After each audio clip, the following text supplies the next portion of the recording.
All right, so I'm here with my daughter. I'm taking her to the emergency room. She's been complaining about her toe.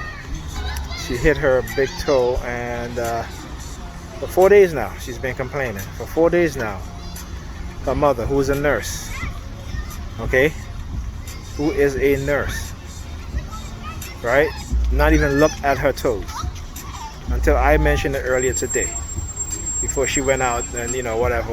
Well, I don't care about that. But we went out. I took them to Five Below, get some stuff, and came back. And my daughter started crying because her toes was hurting her. And so, Pam came back, and I said to her, "Listen, I'm taking Alyssa to the emergency room because her toes hurt." And she's been on the phone. She was on the phone, talking nonchalantly, didn't even pay attention. I'm talking to her. I'm like, "Hey, Alyssa hurt her toes." I said, so she goes, "Let me look at it." I said, she's like, "Oh, I looked at it." I said, "No, you didn't. You didn't look at it. Only because I mentioned it earlier, you looked at it. But you never looked at it. And so I have to, this is what I got to do right now. All right, so we're waiting on the bus to come. And,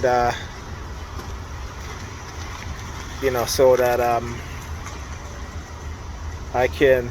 I can take her to the emergency room. Yeah, it's the bus stop, right? It's the B12. So yeah,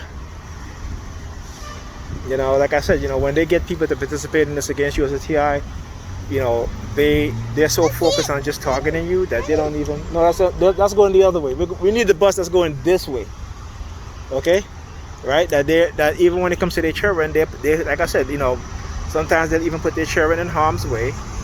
Or they neglect their children because they're so busy targeting.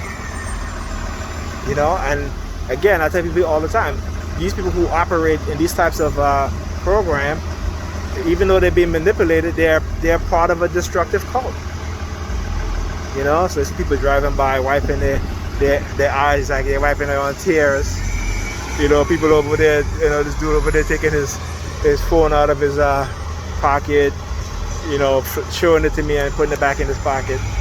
Like I said, it don't stop. This is they surveil you, they target you 24/7 because they think that they got some type of power over you because those in the authoritative position allowing them to do this and think they can get away with it, but they're not.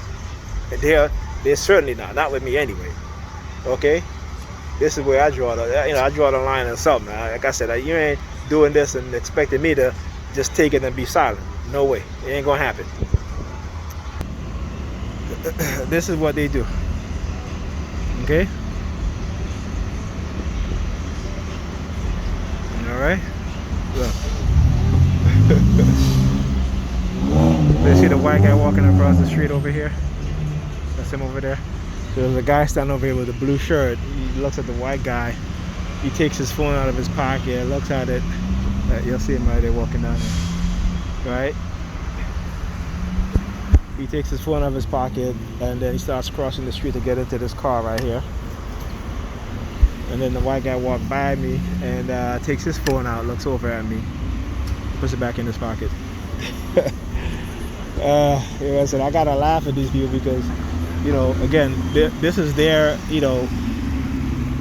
it's kind of ridiculous the way how they behave, the way that they behave, but this is what they do. This is part of a destructive cult, and this is what they do. It's as simple as that, right? So there you go. I'm looking at my crotch, man. I'm telling you, a bunch of homosexuals out here, God, I'm not homosexual, okay? So stop looking down at my crotch. Anyway, this is my adventure, me and Alyssa adventure, right? To the emergency room where you got people walking around here staring at my crotch as if I'm gay. I'm not gay, bro. You know what I'm saying? You don't need for all of that. Not interested. Definitely not interested. Yeah, goodbye. Look, goodbye. F10. Goodbye. Anyway. Yeah.